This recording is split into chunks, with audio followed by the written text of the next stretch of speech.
Hi everybody, I'm back. Everybody, Gina Young is back and I'm back with yet another amazing recipe. I am so excited, yet another day, because today at the Young's house, Gina Young is going to share with you all how easy it is to make delicious apple crisp. This recipe right here, delicious. So easy to make, it doesn't require a lot of ingredients, and you know, make it Gina Young style, it's going to be so tasty. Y'all never had my apple crisp before. You better make you some. Here are the lovely ingredients you will need. The first thing that you will need is some Granny Smith apples. Anytime I'm cooking apples, I always like to use the Granny Smith because they remain nice and crispy, they never get mushy, and they have a great taste. They're not too sweet, they have a little bit of sour to them. Great apple here, Granny Smith. Then you will need some oats. So we have some rolled oats here. And also we're going to put a little twist onto this apple crisp. We're going to make this a blueberry apple crisp. So we have some beautiful fresh blueberries. And then you're going to need some sugar. You can use white sugar and brown sugar, but today we're just going to stick with the light brown sugar today. So we have some light brown sugar. And also you're going to need some flour. This is 1 cup of all-purpose flour. You can use self-rising if you want it to as well. And also you're going to need a couple of spices so we can spice everything up. Here's what you'll need this way. You will be needing some cornstarch and also some vanilla extract, a little bit of allspice. You will also need some cinnamon and a pinch of salt. Make sure your hands are impeccably clean. Let's get started with this really quick and simple, yet so tasty recipe. I couldn't be more excited for this here recipe. This recipe is definitely something that we make every fall. This is like the perfect dessert that you want to have. It's like a big warm blanket wrapped around you with those warm spices. Makes you kind of feel like the holiday, you know. Makes you want to curl up with a nice comfortable blanket. So here's what we're going to do. We're going to turn around and I'm going to take this paring knife and I want to take the peel off. Now, some of you, if you don't want to take the peel off or you're not sure how to take the peel off, here's what you could do. Leave the peel on if you wanted to, or you could even get a vegetable peeler and it'll come off with ease. Okay, so like I said, and it's definitely okay to leave the peel on. If you leave the peel on, you just call it rustic. That's what you're going to call yours. You're going to say this is a rustic apple crisp. So now that we have that off, just like so, I'm going to continue to get all of the other peels off, just like so, in this manner. And when I come back, I'll show you all what we're going to do next. This is one of the most easiest recipes you're going to ever make, and yet it's packed with so many beautiful flavors. Be back. I've been known to make an apple crisp by just using an apple pie filling, and you can do that as well. If you just want to skip the whole part where we cut up fresh apples, that's fine. Get you some apple pie filling, season it up a little bit more, put some cinnamon, a little bit more sugar in it, and then it will be delicious as well. So now the first thing we want to do, get your apples peeled and make sure you wash them also. And then we're going to quarter them just like so, in this manner. Okay, and then what we're going to do now that we have them quartered, let's just go ahead and take that little core out, just like so. Pretty simple, right? Absolutely it is. That's because everything Gina Young shares with you all, it's going to be simple, and doggone it, it's going to taste good. You hear me? You can trust me when I tell you that. I love, love, love this apple crisp, and I cannot wait for tonight when me and my husband go to watch a nice movie tonight, and we kind of play footsies and eat some of this warm apple crisp over some vanilla ice cream. That's going to be the perfect evening for us tonight. Okay, so here's what we're going to do. Go ahead, now that we have the core out, go ahead. You can leave the apple like that, honestly, if you wanted to. But what I'm going to do, I'm just going to cut it down a little bit, just like so. It doesn't have to be in the small pieces, or like I said, leave yours in the quarters if you want to. All right, just like this, in this manner. We'll do another one just in case there was someone in the back that didn't see it. Okay, so now we're going to cut the apple. Then we're going to cut it into a quarter, just like so. Don't forget that the core is there. You're going to take a paring knife. Just get rid of it. Okay? Pretty simple. Now, if you happen to have some orange juice or some lemon juice on hand, what you're going to want to do, sprinkle you some lemon juice or some orange juice on there. And what that's going to do is it's going to prevent your apples from oxidizing. And what oxidizing means is when the apple hits the air, naturally it'll start to get brown. But me, honestly, when I'm making this dish, I don't worry about my apples getting brown because they're going to get brown when they cook, and we put that brown sugar and cinnamon on it. So this recipe, you don't have to, but if you worry about your apples oxidizing, sprinkle a little bit of, like I said, some lemon on there. Okay, so now that I've showed you how to do 2 apples, I'm going to do the others off camera. When I come back, I'll show you what to do next.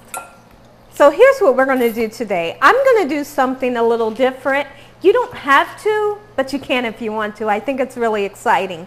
Okay, so what I'm deciding to do today is take my apples, I'm going to put them into some cold water, and we are going to blanch these apples literally for about 7 minutes. And that's going to give you a head start on the cooking process, because sometimes I feel like when you're using a fresh vegetable or a fresh fruit like apples, I feel like your crisp part, the part at the top, will get done before the apples do. And me personally, I want my apples to be all the way done. I want them, they're still going to be crispy because we're using a crisp apple, which is the Granny Smith. But I want it to get nice and soft, you know. So we give it a head start, about a 7-minute boil over here on the stove, and then we'll take it and drain it, and then we'll season it, get it into our pan. Okay, so now you don't have to do that. If you don't mind a little bit of bite to your apple, then you just put it in your pan and start to season up your apples. 7 minutes, I'm going to boil these apples just like so, and I'll be right back. So now it's time that I'm going to share with you all how easy it is to make this crispy topping. Now, there's one ingredient I almost forgot to tell you all about, but it's never too late. You're going to need a stick of butter, and the reason why I had it in the refrigerator is because it must be very, very, very cold when you mix it in with your flour and your sugar. So now let's go ahead and start cutting our butter into 1 cup of flour.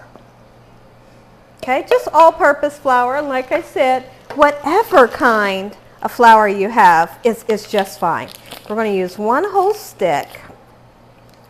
It's very, very cold. That's why I forgot to, take it out and put it with the other ingredients. I wanted to leave it in the refrigerator so that it can remain nice and cold. Now look what I'm doing here with the butter. We're slicing it just like so, and then we're going to come this way and slice it again. Okay, and then we're going to bring that bad boy just like so.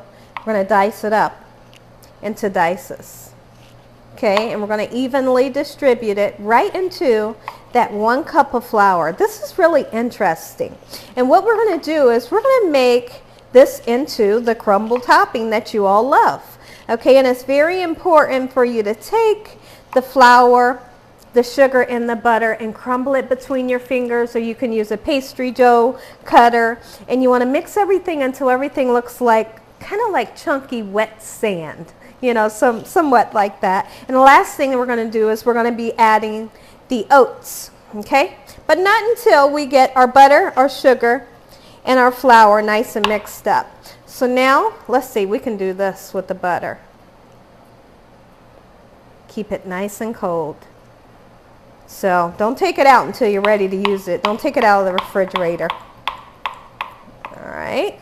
And now we have the 1 cup of flour, 1 stick of butter, and then also I'm going to use, when I come back, I'm going to grab 1.5 cups of sugar. You can use white sugar or you can use white and brown sugar together. Be right back. So now what we're going to do is we're going to start to blend the butter and the flour together just like so. Use your hands,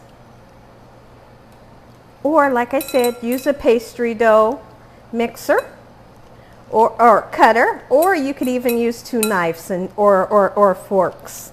But what the main object is to get a nice crispy, crumbly topping is to really break up this butter into the flour, and it takes a while, you know.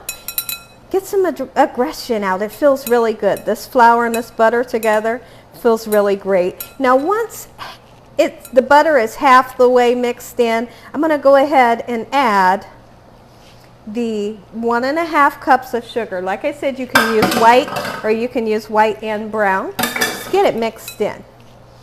Okay? Just like so, and you keep on crumbling. And the last thing we're going to do is we're going to add in our oats once everything is nice and crumbly. Be right back. And another thing, I've went ahead, it was 6 minutes, and I took the apples off of the stove and I've drained them. Okay everyone, back to our crumble. Now, what you do want to do is put just a pinch of salt in with your crumble. It's going to really give you a great flavor. When you're making desserts, believe it or not, salt brings out the amazing flavor. So here's what we're going to do. Let's do that 1 pinch. Let's do 2 pinches. Okay? Just like so. And now we're going to add that 1 cup of oats in just like so. Once again, we're going right on in with our hands just like so to get those oats mixed into our beautiful crumble, and it's done. Simple. All right? So now, I couldn't help myself, but I did add some more apples. I had to. So now here's what we're going to do. Get you some blueberries in, because we are making an apple blueberry crumble that's going to be out of sight. Gorgeous. I think that's enough. Okay, so now here's what we're going to do. We got to season up these apples. Let's go in with some allspice. Don't get crazy with the allspice. You want that holiday warm feeling. Allspice is going to do the trick for you. Nice amount of cinnamon. Don't be afraid to season anything you make. Put some season in there. Okay, and then we're going to put some vanilla in. Put some there, and I'm going to put some here. And you can see that I have my 9 by 12 glass dish setting on a cookie sheet. That way, if anything, any juices overflow, it'll overflow onto the cookie sheet and not my clean oven. So a little bit more vanilla, because I'm vanilla crazy. And then we are going to put some sugar. White or brown sugar, it's really up to you. This is 1/3 of a cup. You can use a 1/2 cup if you wanted to. All right. Just like so. And then we're going to use 1/8 of a cup of cornstarch. What is the cornstarch for? Well, the cornstarch is going to be, it's going to help to thicken up the juices as our fruit liquefies, because you know fruit's going to let off some liquid, and when that liquid is let off into your pan, that cornstarch will kind of sop it up and turn it into a nice thick mixture. Okay, and that's what we're looking for.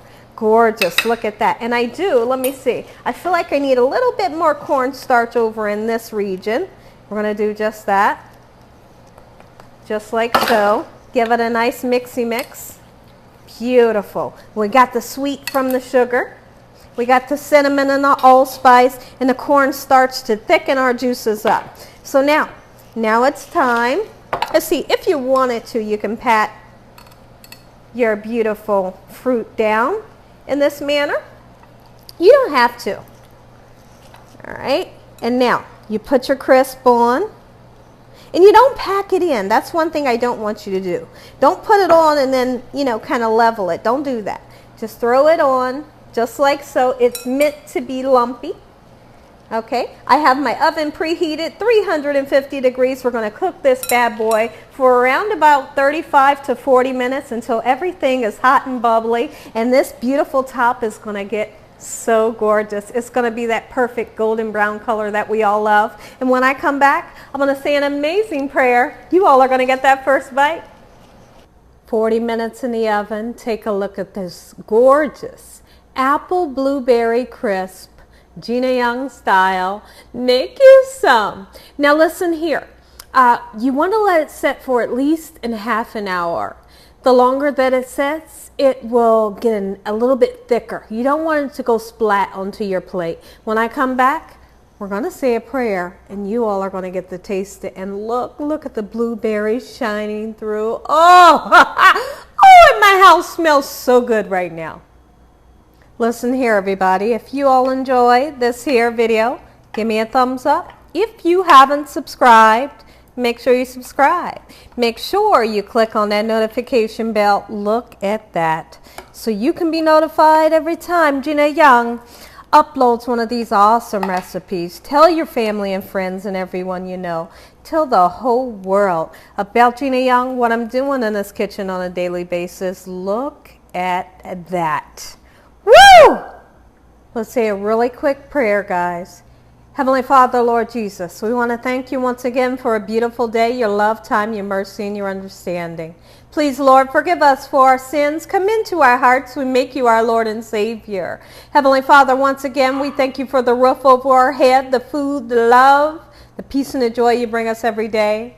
Amen, amen, again. Look at the apples.